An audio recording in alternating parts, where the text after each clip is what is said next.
Hello, I'm Courteney Clark and I will be reading my paper for the Derby Global Heritage Symposium 2020. My paper is titled Natural Heritage, Wellbeing and Identity, a Case Study of Australia. This paper argues that Aboriginal natural heritage sites in Australia that are listed on UNESCO's World Heritage List should be more widely recognised for the cultural heritage they hold. Westernised views of Aboriginal natural heritage in Australia place more emphasis on nature as an experience rather than as part of Aboriginal cultural identity. This paper discusses the links between natural heritage, cultural heritage, identity and well-being by analysing case studies of Australia's Great Barrier Reef, Uluru Kata Tjuta National Park and Kakadu National Park, along with other natural landscapes associated with Aboriginal communities. Although the last two sites are recognised as mixed sites, meaning that UNESCO recognises their natural and cultural heritage, the extent of how this link between natural and cultural heritage affects tourist perceptions of Aboriginal identity is discussed in the last section.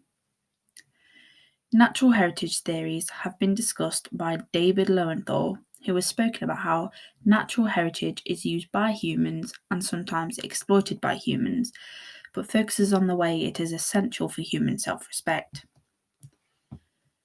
The idea that natural heritage is a mechanism for human well-being is a well-discussed element of Aboriginal culture.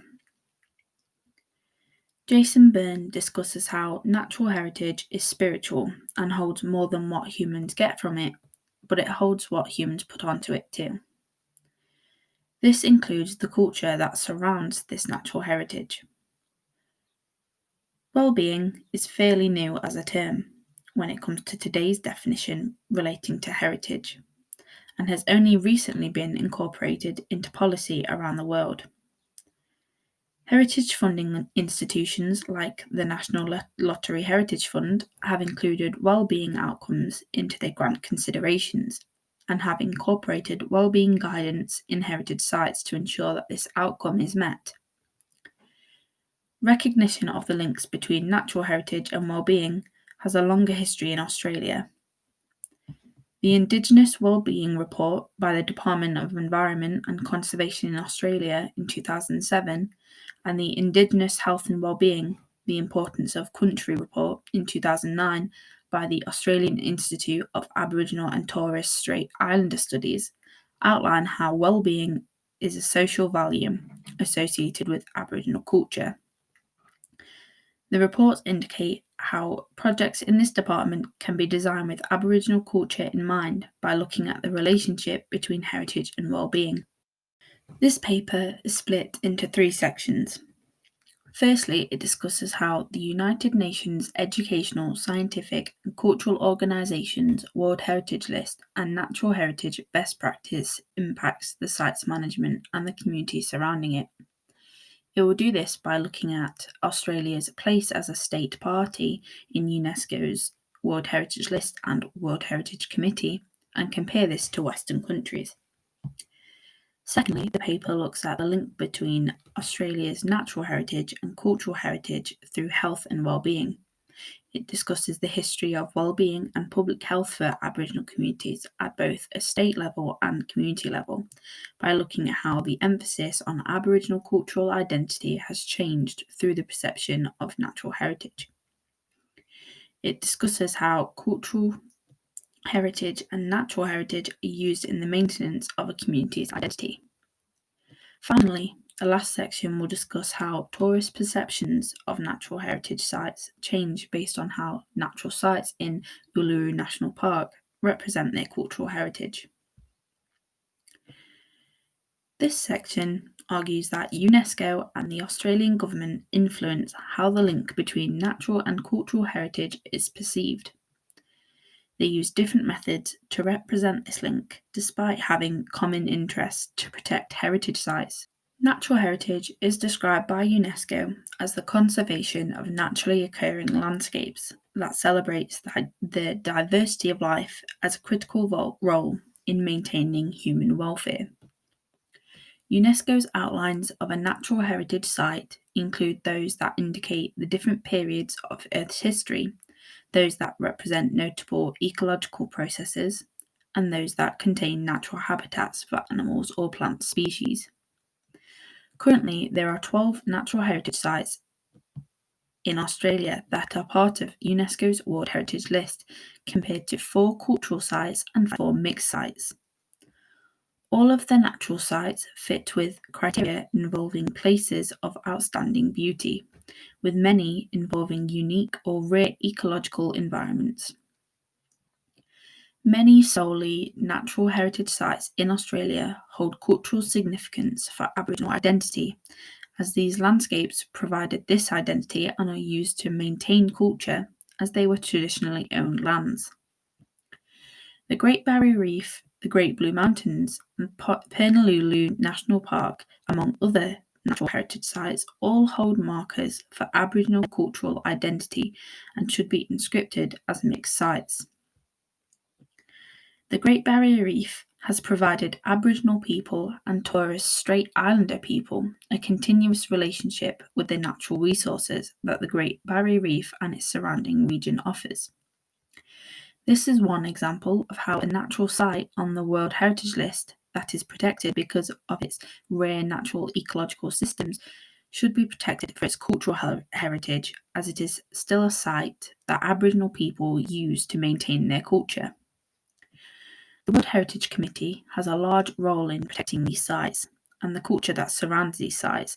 As Remain states, certain aspects of cultural heritage, particularly Aboriginal language and traditional dance, are left in danger because UNESCO's criteria for cultural heritage does not include intangible heritage. Furthermore, Australia's role in linking its cultural and natural heritage is slightly different. Australia's position in the World Heritage Committee has been secured since 2007 when it first joined, where it has been active in the discussions around the management of its unique heritage. The Department of Agriculture, Water and Environment's website highlights the way in which Australia has helped protect World Heritage around the globe, but also showcases its pride for the most natural heritage sites in one country. UNESCO and the Australian government use different methods to market Australian World Heritage, and both have different degrees of marketing the World Heritage brand. The Australian government places Australia in a more global narrative when discussing World Heritage as a whole, which then changes to much more personal narratives as they go through each heritage site. When looking at the website Australian World Heritage, run by the Department of Agriculture, Water and Environment, it talks through what World Heritage is, what criteria there is, and talks about outstanding universal value in a global context before talking about Australia specifically. It's targeted at a tourist audience by using similar language to UNESCO and comes across as impersonal at times compared to how Aboriginal natural heritage sites under the Parks Australia website portray their heritage. For example, Parks Australia is a section of the Australian government website that approaches World Heritage sites in a more personal way. By linking specific natural heritage sites with Aboriginal culture, even if they are not classed as a mixed site according to the World Heritage List, it gives a more detailed portrayal of the links that many natural heritage sites have with the Aboriginal culture. Overall, both of these portrayals of Australia's World Heritage through UNESCO and through different areas of the Australian government show that there are differences in how Australian World Heritage is represented. Although natural heritage sites are a topic of pride for the Australian government, there needs to be more emphasis on how intangible Aboriginal cultural heritage that surrounds many natural heritage sites fits in with the overall narrative of Australian World Heritage, as there seems to be some separation. Following on from this section discusses how Aboriginal people identify natural heritage sites and looks at how this affects Aboriginal people's health and well-being. In particular, it focuses on Aboriginal communities who use natural heritage to identify and maintain their culture by showing how this link between natural and cultural heritage is a vital part of Aboriginal well-being and identity. The history of Aboriginal health and well-being in Australia is discussed by Briscoe, who shows how Aboriginal people were treated when disease spread through Aboriginal communities. Moving these communities away from their land was a way that the government attempted to protect Aboriginal people, although these were not innocent intentions. The 1920s and 1930s saw Aboriginal people being moved to areas where government aid could be more accessible, since illness and economic backlash from the Great Depression affected much of the Aboriginal rural pastoral worker population in Australia. The state had much more responsibility to take control of the welfare of Aboriginal people who had suffered from illness. However, this displacement to government settlements changed the view on who Aboriginal people were and redefined who was seen as an Aboriginal person to the state. Therefore, Uller argues that Aboriginal displacement has caused a significant impact on the collective well-being of Aboriginal people, as the loss of traditional land and territories has been shown to exacerbate stress in Aboriginal communities.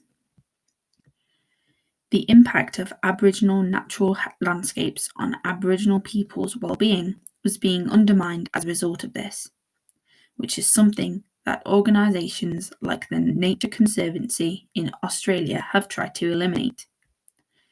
This charity has helped bring Aboriginal people back to traditionally owned lands to help conserve nature and improve their well-being through using traditional methods of maintaining land.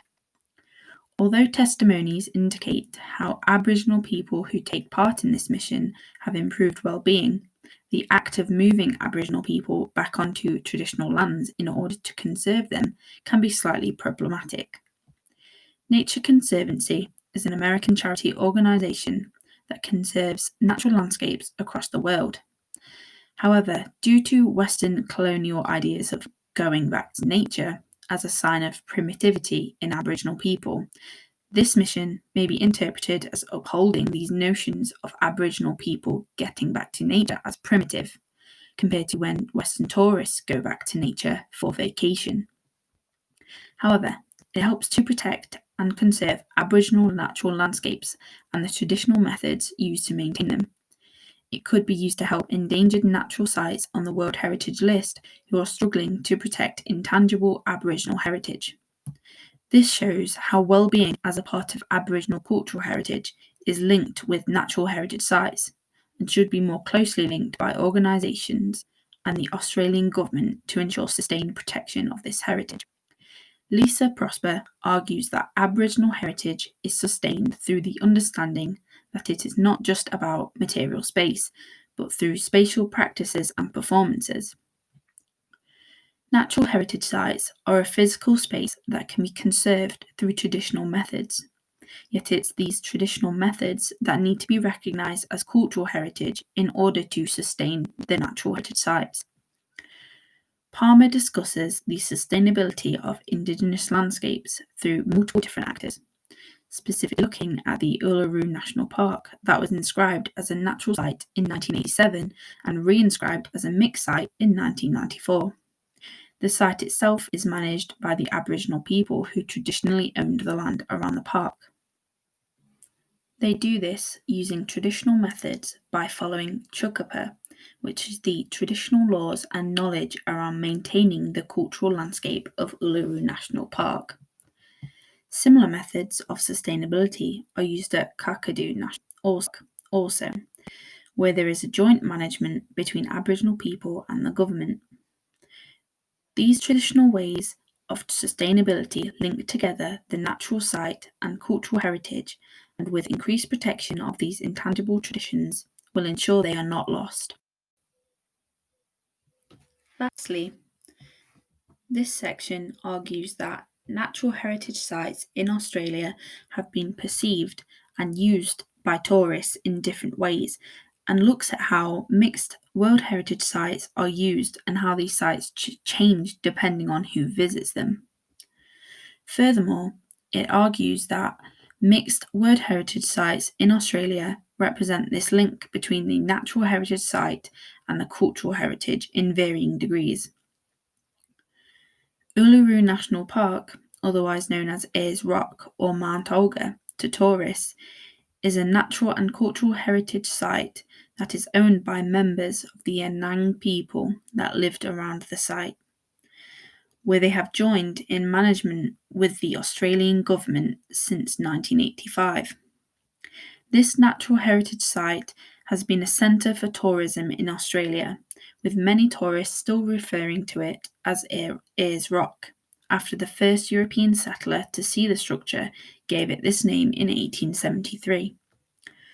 Although managed by Aboriginal people, Clark and Waterton note an absence of Aboriginal presence around some areas of the site.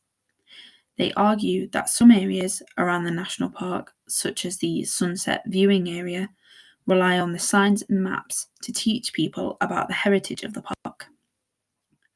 One sign in the sunset viewing area in particular highlighted the explicit Western influence on the sign and the language it used.